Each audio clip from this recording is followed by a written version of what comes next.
It was 65 years ago that Dr. Ethel Percy Andrus, a retired high school principal, founded AARP.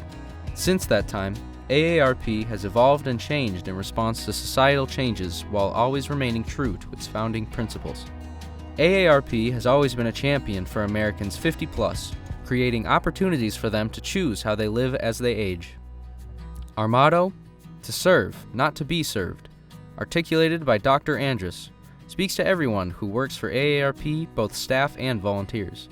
AARP volunteers are part of Dr. Andrus's Army of Useful Citizens. Our volunteers are committed to living their lives with dignity and purpose, committed to leaving the world better than they found it, committed to sharing their wisdom and to building a future where coming generations can thrive, dream, create, and live their fullest, best lives. And that's the spirit of the Andrus Award for Community Service, AARP's most prestigious and visible volunteer award. The award is given to just one person in every state each year, someone who shares their experience, talent, and skills, enriching their communities in ways consistent with AARP's purpose, vision, and commitment to volunteer service, and that inspire others to volunteer. The Andrus Award for Community Service acts as a symbol not only to our members, but people of all ages, that we can all work together for positive social change. This year, we received 4 nominations for the Andrus Award. Let's recognize each of the nominees and those who took the time to make the nominations. Amy Phillips of Fargo, nominated by Whitney Oxendahl. According to her nominator, Whitney Oxendahl, Phillips retired in 2022 and jumped into volunteering with the League of Women Voters. She first served as an election observer and then joined the organization's advocacy team to safeguard voting rights for North Dakotans. Phillips served an important role in the League's work on proof of citizenship to vote. Amy was key to our testimony and research on this issue. She reached out to the Long-Term Care Association because she knew that this issue would impact those living in our long-term care facilities, many of whom may not have the ID needed to prove citizenship. She was always bringing people in and went in depth with the research, Oxendahl says. Her nomination votes that Amy serves as not only a volunteer, but also a teacher and connector in her work protecting the right to vote. The organization benefited from Amy's writing and research skills and her strong point of view. She impacted communities across the state with her behind-the-scenes work. Amy treats volunteering like a professional position. If you ask, she is there, Oxendahl says. Judy Schulz of Gackle, nominated by Lindy Heflin. As the head of the Gackle Food Pantry, Judy Schulz keeps the organization running smoothly. She lines up volunteers to work in the pantry, schedules truck pickup and drop-offs, makes sure people are there to help unload the truck, unpack boxes, and put groceries away. According to her nominator, Lindy Heflin, Schulz goes above and beyond and never wants to be acknowledged or take credit for her effort. Heflin says that the work Schulz does makes it possible for community members and those from surrounding communities to shop without feeling like they are a burden or feeling bad about coming to a food pantry. Schulz manages the behind-the-scenes work as well: paperwork, records, ordering, and all the details that keep the pantry running smoothly.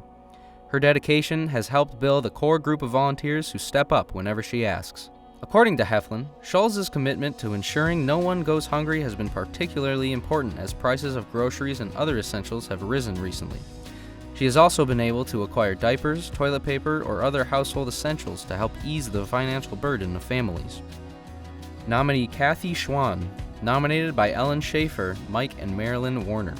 Kathy Schwann is described by her nominator Ellen Schaefer as an inspiration to other current and potential volunteers. She appears to always be on a search for something that she can do for someone else, not herself. From 2017 to 2023, Schwann served as the AARP North Dakota Volunteer State President.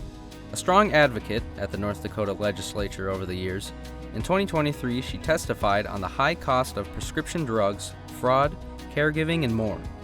She leverages her personal experience and provides compelling insights that make you want to be on her side and join her in the fight. While her professional background is a factor in Schwann's effectiveness as a volunteer, Schaefer says, her personal attitude and beliefs are what define her, helping everyone around her in every way that she can.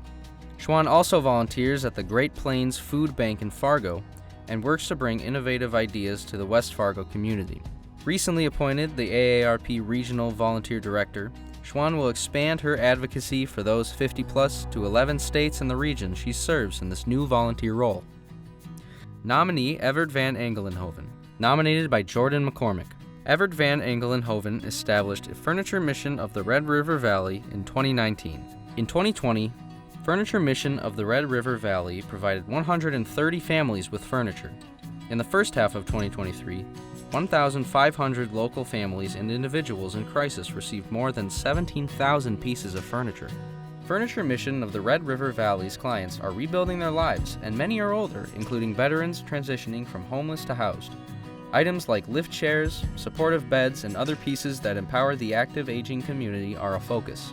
Many of our volunteers are seniors themselves and are especially helpful in encouraging our clients to consider these types of things when selecting the furniture they choose, says nominator Jordan McCormick. In addition to its primary mission, the organization is helping to make the community more sustainable as well. As furniture donation becomes less available, more of it ends up in landfills. Furniture Mission of the Red River Valley gives that furniture a second chance to add value to a family stepping into a new season of their lives, McCormick says. At age 81, Van Engelenhoven continues to serve as a volunteer and board president and regularly encourages people to spend their retirement years pursuing a purpose that adds value to their communities. McCormick notes he is truly a humble servant. We commend all these nominees for the volunteerism they provide in their communities. You are an inspiration and we're grateful for your efforts. And now we are pleased to announce this year's recipient. The recipient of the 2023 Andrus Award for Community Service is Evert Van Engelenhoven of West Fargo. A panel of past Andrus Award recipients and AARP North Dakota volunteer leaders selected Evert for his commitment and years of volunteer service in his community. Evert was nominated by his colleague, Jordan McCormick, who emphasized Evert's purpose-driven life and how he fully committed himself to filling a gap in the community. Now, let's hear directly from Evert and Jordan. My name is Jordan McCormick. I'm the Executive Director of Furniture Mission of the Red River Valley. You know, the work with Furniture Mission is so rewarding for so many reasons, but I think the first and biggest is that we get to make an immediate impact in the lives of local families who are starting over. We see an immediate impact with them, but we also, by the nature of our service, are impacting the referral agency that they're being sent from because we're supporting them as well. I've got to be in my role for 18 months now, and in that time I've got to know Evert as well as anyone can, and we work really closely together. And I know that I'm a better person for having known Evert, and I know just about everyone who's got to spend time with him would say the same. People should know that Evert is our #1 rule breaker. He is the most notorious person at Furniture Mission of the Red River Valley for taking a rule that maybe he made and coming back and saying, you know what, I know we decided this, but I broke it. And we always love it that he does, because he does it for all the right reasons. He's here to make a difference, and if he sees an opportunity to do so, he's gonna do it, and we love that about him. Evert deserves to be the recipient of the AARP Andrus Award because he leads with his heart and shows up with hands that are willing to serve every day. He never asks for recognition. He actually shies away from it. And he wants the people around him to receive the credit for the impact that we're all making. He's the guy who you want on your team because he's just gonna show up and give and support and care so much. It's because of that he is a great fit to receive such a recognition. My name is Evert Van Engelenhoven, and I'm a retired insurance salesperson. I was an independent agent for 52 years in the Fargo-Moorhead area. I'm now kind of a full-time volunteer for the Furniture Mission. Don't really have a title other than I happen to be the president of the board of directors for the charity. Well, it got started about 3.5 years ago. I did some volunteer work for the Red Cross, and I was what they call a volunteer caseworker. I had a case of a young family in South Dakota that lost their home to a fire, lost their little boy in the fire also, and so I kind of took it to heart and did a lot of research as to how I could find some resources for this family, and ran into a similar operation to Furniture Mission in Sioux Falls, and we just found out that there really wasn't anything like this in the Fargo-Moorhead area. Got some good people together and went down there, took a look at their operation, and came up here and tried to duplicate it here. My day-to-day?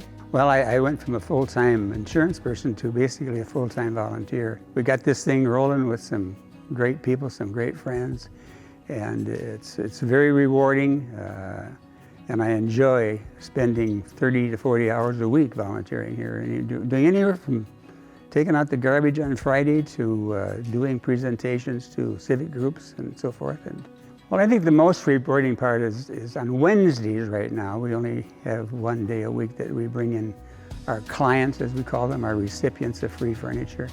And when you see them come in, they're trying to improve their lives, and they all of a sudden realize that we're going to give them a whole house full of furniture, from bedroom to living room to kitchen. And they're usually amazed, very, very appreciative, and sometimes you'll see a tear or two. And that's the rewarding part of it. It makes it worthwhile. Well, you know, a lot of people ask you that, well, why do you do this? And I guess I don't know. I'd have to ask a psychiatrist maybe why people do this.